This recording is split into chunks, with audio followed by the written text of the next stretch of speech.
እንግዲህ ዶርዬ ከብዙ ልፋት በኋላ አልፍታን በዚህ መልኩ አምራለች ማለት ነው። እንቁላሏም ገብታለች፣ ዶሮዋም ገብታለች።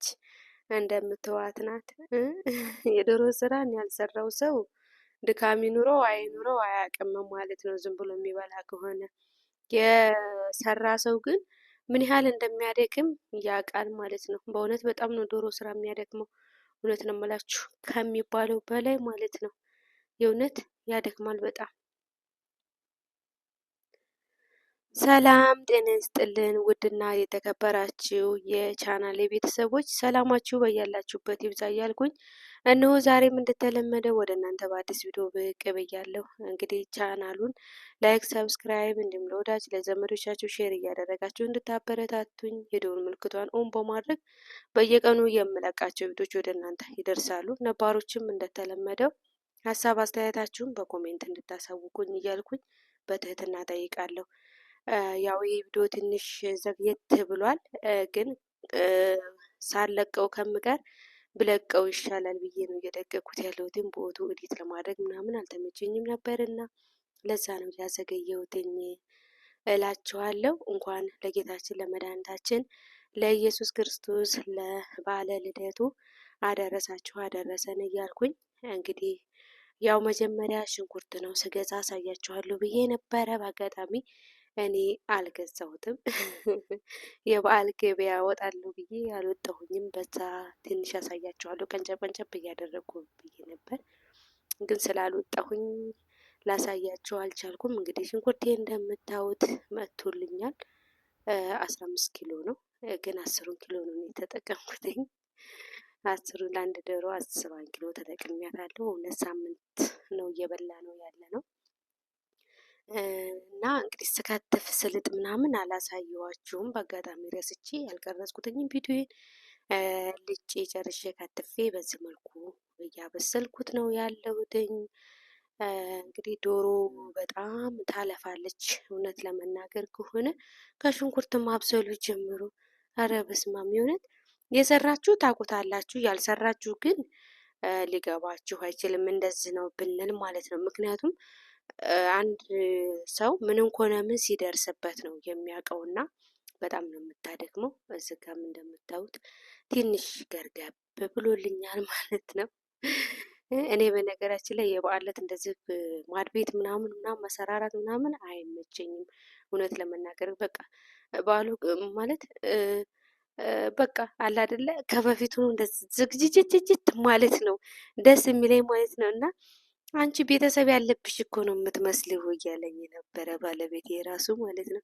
ቤተሰብም ሆነ አንድ ሰውም ሆነ ሁለት ሰውም ሆነ ስራው ያው ነው፣ ምንም የሚቀንስ ነገር የለውም። እውነት ለመናገር ከሆነ እኛ ሰዎች ቤተሰብ ሲሆን ቤተሰብ ሳይሆን የሚጨምር የሚቀንስ ይመስለናል። አንድ ነው ልፋቱ፣ የቤተሰቡም የአንድ ሰውም ልፋቱ እኩል ነው። እውነት እኔ እንደዛ ነው የሚመስለኝ። እንግዲህ አላቅም። እንደምታዩት እዚህ ጋ እንግዲህ ሀጋም መስሎልኛል። ያው ዘይት አልገባበትም። ኦልሬዲ ዘይት ምን ያህል አስገባሁ ምናምን የሚለውን ያው የሁላችንም ሙያ የተለያየ ስለሆነ እንደዚህ በደንብ ሙሉ በሙሉን አልቀረጽኩላችሁም።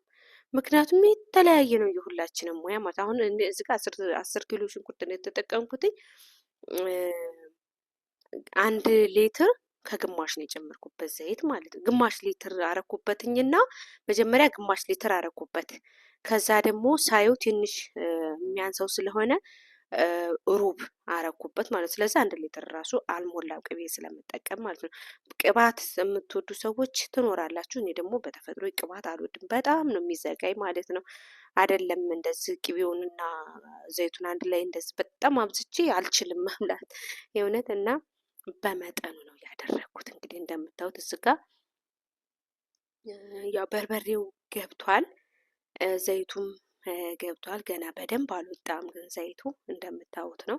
አልተፋም ገና በደንብ ወደ ላይ አልተፋውም ማለት ነው። በርበሬ የተጠቀምኩትኝ የ1 ብርጭቆ 2 ብርጭቆ ተግማሽ ነው ማለት ነው።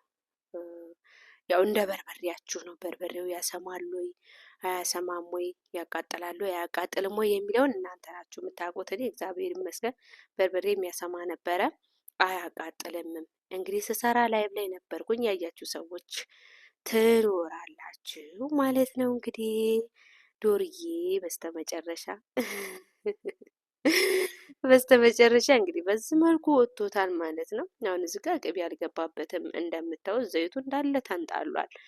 ከዚህ በላይ ዘይት ከበዛበት ደግሞ ቅቤ ሲገባበት ለመብላት ትንሽ ያስቸግራል ይመስለኛል። የሚወድም ሰው ይኖራል፣ በእርግጥ አላቅም። እኔ ግን ያስቸግረኛል፣ ከዚህ በላይ መብላት አልችልም ማለት ነው። እንግዲህ እስቲ ስለ ዶሮ ማለት ስለ ዶሮ ሙያ የቀረኝ ካለ ይሄ ነገር ይቀርሻል ትልኛላችሁ። ቅመም ሳስገባ አላሳየኋችሁም፣ ዶሮዋ ስትገነጣጠል ምናምን ያው ሰውዬ ስለነበረ ሲያግዘኝ የነበረው መገነጣጠሉ፣ እሱ ደግሞ ገና ካሜራ ላይ ስላልወጣ ስትገነጠል ስትታጠብ ምናምን አልቀረስኳትም። አልሞስት ሌሊት ነበረ ያረር ነው ከ6 ሰዓት በኋላ ማለት ነው። ማክሰኞ ዕለት ለሮብ አጥቢያ ከ6 ሰዓት በኋላ ነበረ የታረደችው። ልክ እስከሚነጋ ድረስ እኔ ኦልሬዲ ጨርሼ ገላይን ታጥቤ ምን ብዬ በቃ ፏፈሻልን በዓልን ማለት ነው።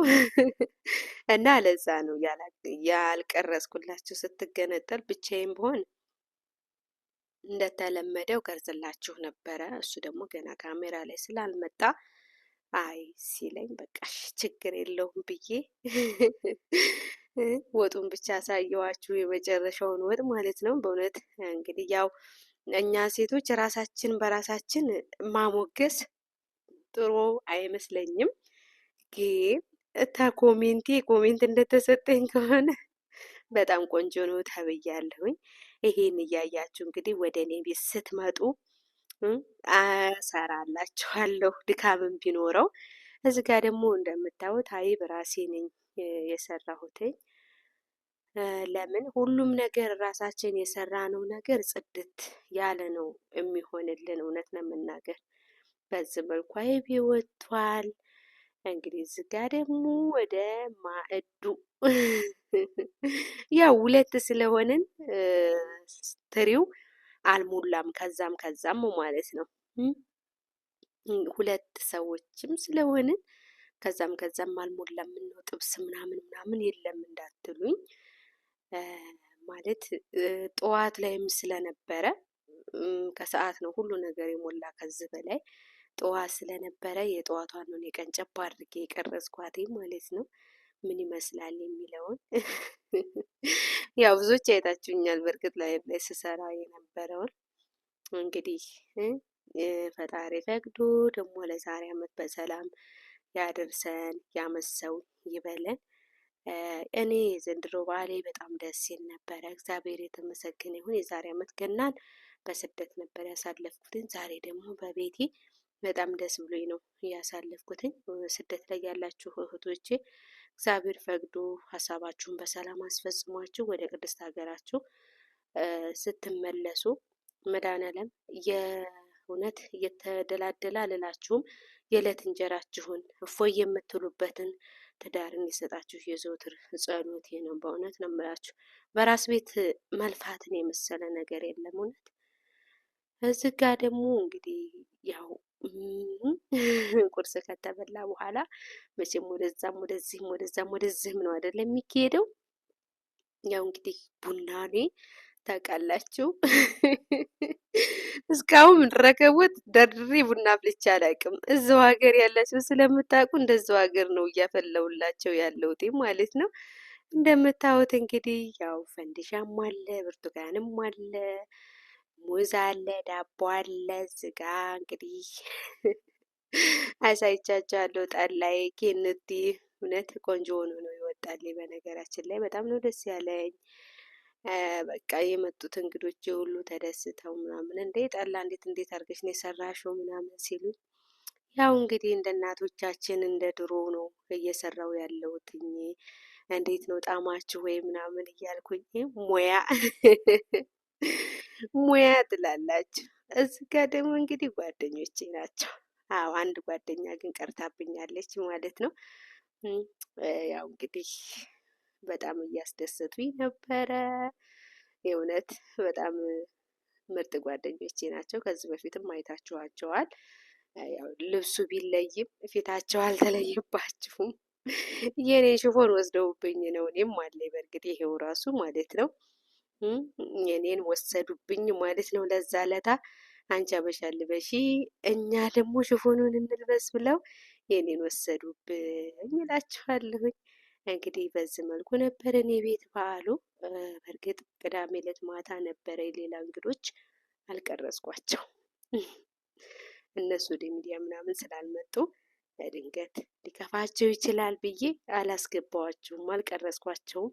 እነዚህ የእሁድ እንግዶቼ ነበሩ። በጣም ነበር ደስ ያለኝ ከምላችሁ በላይ የእውነት። በቃ ምን ብዬ ልንገራችሁ፣ ጓደኝነት ዘላቂ የለውም ይባላል። በደንብ ነው ያለው፣ እኛ ካሰብንበት ማለት ነው። በደንብ ዘላቂነት አለው። እንግዲህ ለዛሬ ይዤላችሁ የመጣሁት ቪዲዮ ይህንን ይመስል ነበረ። በቀጣይ በሌላ ቪዲዮ እስከምንገናኝ ድረስ በያላችሁበት ቸር ሰንብቱ እያልኩኝ እዚህ ጋ ቪዲዮ እጨርሳለሁኝ። ነባሮች ሀሳብ አስተያየታችሁን በኮሜንት እንድታስቀምጡልኝ፣ አዳዲሶችም ደግሞ እንደዚሁ ቻናሉን ላይክ፣ ሰብስክራይብ እያደረጋችሁ እንድትቀላቀሉ እያልኩኝ በትህትና ጠይቃለሁ። በያላችሁበት መልካም በዓል ይሁንላችሁ። ሰላም ቆዩልኝ።